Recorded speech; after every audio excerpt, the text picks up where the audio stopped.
it is now. But when all this got built, that brick was in the way. It got thrown over. All the opening that you see was filled in until those renovations in 1965. So imagine all that's filled in. The base of that wall right over there covered with plaster. You look down there by the garden, you're gonna see a little dip in the brick. Afraid there's gonna be a cave-in. Only the archaeologists, they started their digging. That's when they found the Halfman Battery. Up until that point in time, they thought the entire seawall had been dismantled. It has not been. The majority of it still runs through the city, it's just been built over. Now the water that you see down in there, that is groundwater. It is naturally occurring water. It is not salt water. It does not come and go with the tide. It has not flooded this building. And that is by the grace of God. These outside walls are over 5 foot thick. It's going to take a lot to get through them. Not saying it can or won't, but it has not flooded this building, despite all the hurricanes and floods, still no. Now, as you look down in that water, you will notice there's coins. For some reason, some people seem to think it's a wishing well. Wishing well and dungeon do not go together. The only thing I can come up with is wishing you were out of here. If anybody else has any other ideas, please feel free. Now, the stairs that you see up there, the red up there is fake also. The name is Remy, and Davy is over also right here too. The 4-year-old girl. Stairs were put in after the Revolutionary War by the postmaster. Postmaster's office was up on the first floor, and that one room was roped off where the Daughters of the American Revolution held their private meeting room. In order for the postmaster to get down here to this level, to the bags of mail coming in off the ships, the only way in and out, that wooden door there, the one exactly opposite. These 2 doors, the only way to this level. So to get down here, the postmaster's gonna have to go across the hall, either way, out the door, down the side steps, around in and back up, several times a day. Well, here in the southeast, summertime, heat index, 113, 114 is a normal day. That got to be a bit much for the postmaster, that's why he had the stairs put in. Make it like easier on himself. But unfortunately, when they found the Halfman Battery, they decided, oh, the stairs are in the way of our digging, so let's cut them off. Exactly what it is, and that's a stairway to nowhere. Y'all come down this way just a little bit further. Now, getting back to this building, like I said before, it was completed in 3 years. It could not have been completed in that short period of time if it wasn't for the labor of the enslaved people. There is well over 1 million bricks in this building. They are from the local plantations.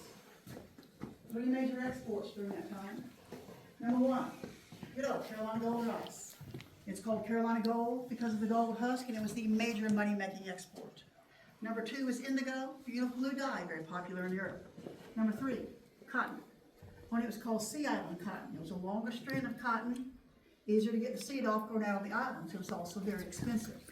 This was before the cotton gin was invented. It changed all that and made cotton more economical. With all these imports and exports, you're going to have paperwork. Meet Gus. Gus would keep track of everything coming in and going out, and he would turn the paperwork over to the dreaded tax collector. Gus's office would have been up there on the top floor of the other offices, but when the animatronics were put in, they put Gus down here.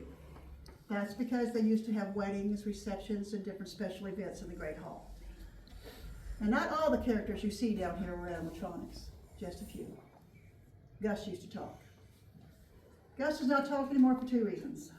Number 1, he would scare people. You're standing in front of Gus, you're checking out what he's doing on his desk, and he would raise his head and look at you and start talking. He was explaining his function, but it was still scary to many people. Other reason is cost. It is my understanding the animatronics were purchased from Disney World a long time ago. There's no one local going to be able to work on them. The parrot, his name is Murray. A gentleman named him after Bill Murray for me. Murray does not talk anymore either. I don't trust him. I've heard sounds coming from back over there. No. However, ladies and gentlemen, I can make y'all one promise. If any of these characters start talking or making noise while we are down here, I will beat you out that door. No. These characters over here, they're shackled by their wrist or by their ankles. They can be depicting one of 2 scenes. That's up to you which one. They can be depicting pirate prisoners being held in the watch house waiting to be hanged. Before this building was built, that watch house would have been about there where those doors are. Or they could be depicting prisoners held down here by the British during the Revolutionary War. When the British held prisoners down here, there was no walls separating the prisoners. The reason why we have the walls and the chain is for this scene. Also, in an attempt to protect the mannequins in this scene, because people like to pose with them like they're posing with a pirate. That's why our poor guy looking out the window only has one arm now, and his foot needs some serious duct tape. Have to protect him. I have caught a gentleman jumping over the chain once. The rat is fake. If you're looking for a fake rat, his name is Benedict Arnold. We named him. Now, do any of y'all watch that TV show Outer Banks? Yep. They were here a year ago, January, filming. They transformed this dungeon, looked totally awesome.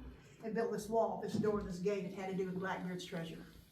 I asked him if I could take pictures. You get 3 guesses what I got told.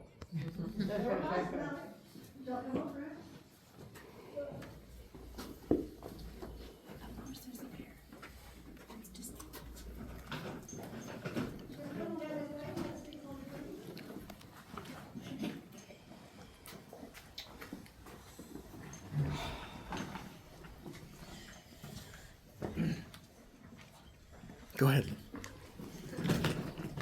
Are you sure you got it? You're good. There's a rock to your left.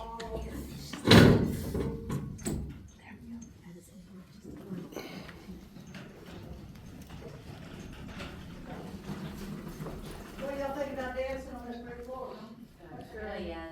Pretty sure we can all say broken ankle, right? Yeah. That's why the Coast Guard had the wooden floors down here. They had the plaster, the lighting, the food, the music. They had it going on down here. I'd love to go back in time and see that. But unfortunately, it's a time of disaster. So we all are going to the year 1773. Everybody ready? Hands on buzzers. 1773, Boston, what happened?